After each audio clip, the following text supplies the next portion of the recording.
అన్నీ ఉన్న అల్లుడి నోట్లో శని అన్నట్టుంది తెలంగాణ పరిస్థితి. ఇప్పుడు 22 కోట్ల రూపాయలు ఇవ్వలేక, కేవలం 22 కోట్ల రూపాయలు, 22,000 కోట్ల రూపాయలు కాదు, 22 లక్షల కోట్ల రూపాయలు కాదు, కేవలం 22 కోట్ల రూపాయలు ఇవ్వలేక ఒక జాతీయ స్థాయి ప్రభుత్వ ఆసుపత్రిని వదులుకుంది తెలంగాణ ప్రభుత్వం. తెలంగాణ రాష్ట్రంలో మానసిక రుగ్మతలతో బాధపడుతున్న వారి సంఖ్య రోజు రోజుకి పెరిగిపోతుంది.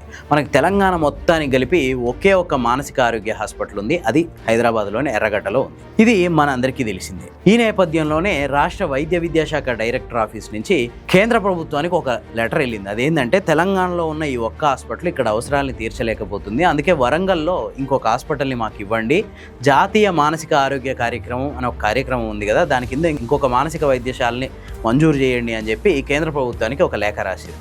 ఎప్పుడు ఇది 2018లో కేసీఆర్ ముఖ్యమంత్రిగా ఉన్నప్పుడు తెలంగాణ వైద్య విద్యాశాఖ నుంచి ఈ లెటర్ కేంద్ర ప్రభుత్వానికి వెళ్ళింది. ఆ తర్వాత 4-5 నెలల్లోనే, అంటే వితిన్ 6 months లోపే దానికి అనుమతులు వచ్చినాయి.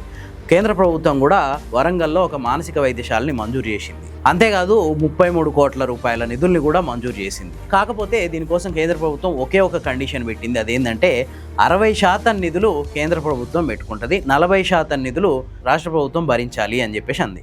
ఓకే, అంతా బాగుంది అనుకున్న టైంలో 2026 సంవత్సరంలో ఈ ప్రాజెక్ట్ని రద్దు చేస్తున్నాం అని చెప్పి కేంద్ర ప్రభుత్వం ప్రకటించింది. ఎందుకు ఇట్లా అయింది? సమస్య ఏంది?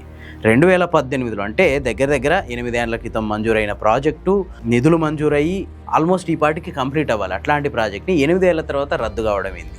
కారణం ఏంటంటే తెలంగాణ గవర్నమెంట్ 8 ఏళ్ల తర్వాత ఆల్రెడీ 60%, అంటే 33 కోట్ల రూపాయలు కేంద్ర ప్రభుత్వం కేటాయించింది. మిగతా 40%, అంటే 22 కోట్ల రూపాయలు మా దగ్గర లేవు అని చెప్పి పదే కేంద్ర ప్రభుత్వానికి మా దగ్గర డబ్బులు లేవు అని లేఖలు రాయడం వల్ల ఈ ప్రాజెక్టు క్యాన్సిల్ అయింది. 2018లో బీఆర్ఎస్ గవర్నమెంట్ ఉన్నప్పుడు తెలంగాణ రాష్ట్ర వైద్య విద్యాశాఖ డైరెక్టరు కేంద్ర ప్రభుత్వానికి లేఖ రాసిండు. దాంతో కేంద్ర ప్రభుత్వం కూడా చాలా తొందరగా స్పందించి కాకతీయ మెడికల్ కాలేజ్కి అనుబంధంగా ఈ వైద్య విద్యా కళాశాలను ఇస్తాం అని చెప్పి అనుమతులు ఇచ్చింది. 33 కోట్ల రూపాయలు మంజూరు చేసింది.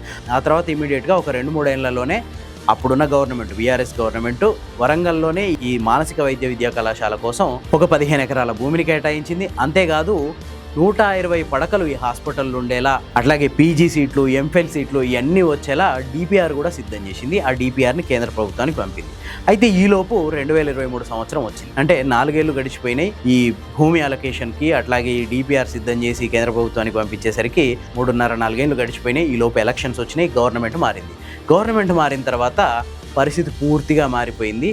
ఈ వైద్య విద్యా కళాశాల కోసం ప్రతి 6 నెలలకోసారి యుటిలిటీ సర్టిఫికేట్ని సమర్పించాల్సి ఉంటుంది కేంద్ర ప్రభుత్వానికి, నిర్మాణం ప్రారంభమయ్యేదాకా.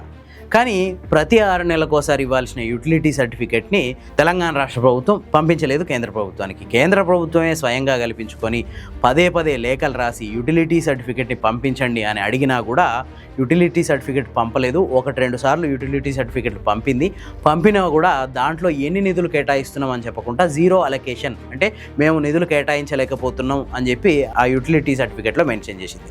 దాంతో కేంద్ర ప్రభుత్వం ఇక వెయిట్ చేసి ఆఖరికి ఒక ఫైన్ డే ఈ ప్రతిష్టాత్మక సెంటర్ ఆఫ్ ఎక్సలెన్స్ ప్రాజెక్టుని రద్దు చేస్తున్నాం అని చెప్పి కేంద్ర ప్రభుత్వం నుంచి రాష్ట్ర ప్రభుత్వానికి లేఖ వచ్చింది. దీనివల్ల ఉత్తర తెలంగాణకి చేకూరాల్సిన ఒక గొప్ప వైద్య సదుపాయం చేజారిపోయింది.